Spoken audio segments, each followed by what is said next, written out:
Deu tudo certo. Deu tudo certo. Como foi quando o Google te fez um convite pra trabalhar com eles, cara? Foi o Google e o Twitter, na verdade. E isso foi um fato que eu nem sabia que era tão relevante. Quando a Folha que deu esse destaque, quando eu dei uma entrevista pra Folha...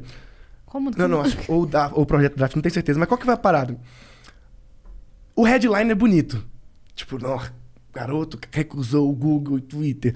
Mas na prática, não foi bem assim. No sentido de... eles têm políticas pra quem resolve bugs. E eu era uma dessas pessoas que resolvia bugs. E no Twitter, em algum momento, eu resolvi um bug do Twitter que, inclusive, a equipe do Twitter, nem tinha instalado no Brasil ainda, entrou em contato comigo para descobrir que bug é esse, porque era um bug que só acontecia com acentos, só em português tinha. Então eles não sabiam que existiam. E eles pediram o meu código para poder usar o meu código na correção do bug. Foi muito legal. Eu tive uma relação com alguns funcionários do Twitter. Era bug de quê? Cara, era um bug que, tipo, quando você tinha acentuação, os arrobas e as hashtags ficavam deslinkadas e perdiam os links. Aí eu queria uma extensão pra corrigir. Verdade! Aí os caras acharam isso legal e surgiu uma proposta. Tipo, olha, quando ele estiver no Brasil, a gente quer que você trabalhe aqui. E o Google tinha sido um pouco antes, por causa dessa época de bugs também. Mas os headhunters sempre procuram talentos. E eu só não continuei. Não é que eu falei, não quero. Eu só... Tipo, não dei progresso nisso, não entrei, porque eu tinha muito medo de entrar. O motivo pelo qual eu recusei, que eu não quis entrar nessas empresas, é porque eu era muito novo e eu nunca tinha trabalhado com ninguém, nunca tive um chefe e eu tinha uns horários muito loucos. Eu gosto de trabalhar de madrugada, eu não sou subordinado, principalmente naquela época. Então eu falei, cara, ser contratado por uma empresa dessa é legal, mas ser demitido em 2 meses é uma merda. Então eu tinha muito medo de ser demitido, essa é real, porque eu falei, cara... E eu não achava que eu era tão bom assim. Eu tinha muita, sei lá, síndrome do impostor. Eu falei, cara, meus códigos não são tão bons assim, não são tão bom programador. Quando eles me contratarem, eles vão descobrir isso. Sou muito novo. Exato. E a galera fala assim, recusou a empresa na Google e Twitter. Pô, os caras têm dezenas de milhares de funcionários. Eu não ia entrar como um diretor, eu ia entrar como um estagiário. E aí eu tinha muito medo também de ser só mais um. Porque eu sempre quis fazer as minhas ideias. E aí, lá dentro, eu estaria trabalhando para a ideia dos outros. Eu só fazia ideia dos outros em filas para financiar para fazer minhas ideias. E eu não queria ter um emprego, eu nunca quis ter um emprego. Não porque eu não preciso de um emprego, não precisava de dinheiro, mas é que naquela época eu não precisava. Tipo, eu era adolescente, então literalmente eu tinha muito na minha cabeça. O momento que eu tenho para poder fazer o que eu quiser sem ganhar um centavo é agora. Porque quando eu ficar mais velho, tiver responsabilidade, tiver família, tiver filho e tudo, eu não vou poder me dar o luxo de seguir esse caminho. Então eu nunca quis trabalhar pra ninguém, não recusei só esse emprego, eu recusei vários empregos. Inclusive tem vários amigos meus, eu lembro muito o Get Ninja, sabe?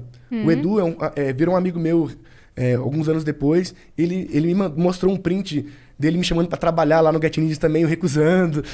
E eu sempre tive essa vibe de recusar não por não querer trabalhar com os caras, porque eu queria muito... Eu tinha minhas ideias, eu quero fazer essas ideias. Eu era muito na minha cabeça o que eu quero fazer. E fazendo suas ideias, você já estava se destacando. Exatamente. Né? Como um prodígio. E aí eu tive o estalo mental assim, que eu sei que eu não sou o melhor programador do mundo, nem quero ser, porque eu nunca quis ser programador, eu queria fazer minhas coisas. Aí eu descobri que para fazer minhas coisas, eu precisava programar. Então, a minha vibe era construir as coisas que eu acreditava, e tanto é que muitas deram certo. Tipo, deram muitos downloads, muitos acessos, gerou mídia espontânea, de graça. Então, eu sentia que eu estava acertando, que eu estava fazendo alguma coisa que as pessoas se interessavam. E as pessoas só viam um skill de programador em mim. E eu não via esse skill tão forte, porque eu sabia a quantidade de gambiarra que eu fazia.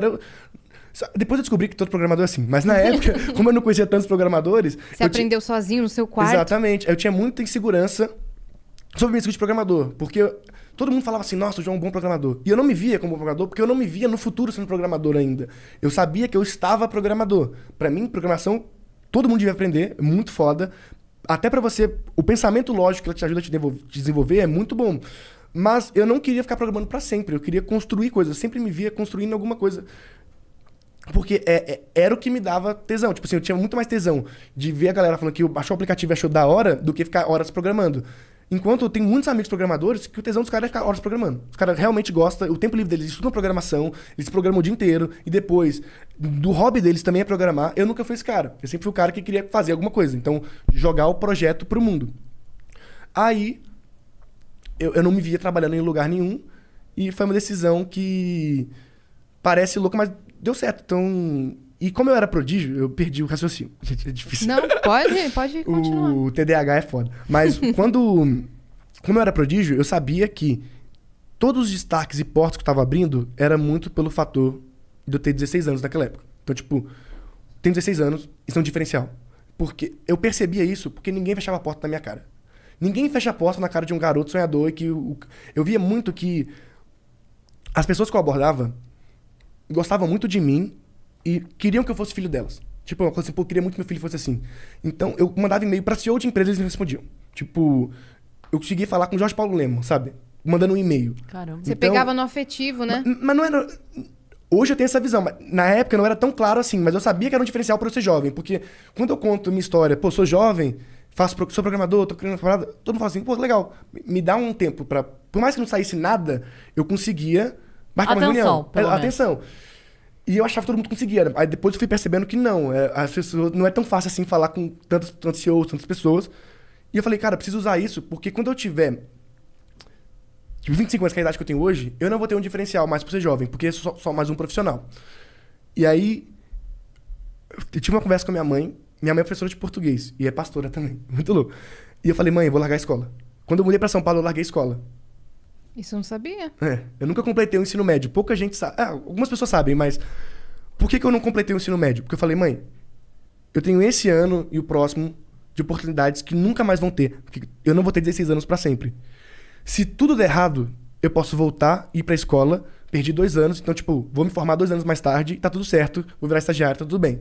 Se der certo, é a oportunidade única, que eu nunca mais vou ter. Então, era muito claro pra mim que ser um prodígio era uma... que eu podia passar, ou podia ser algo que eu podia construir alguma coisa.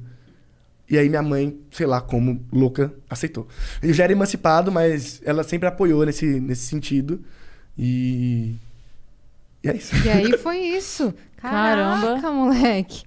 Mas é que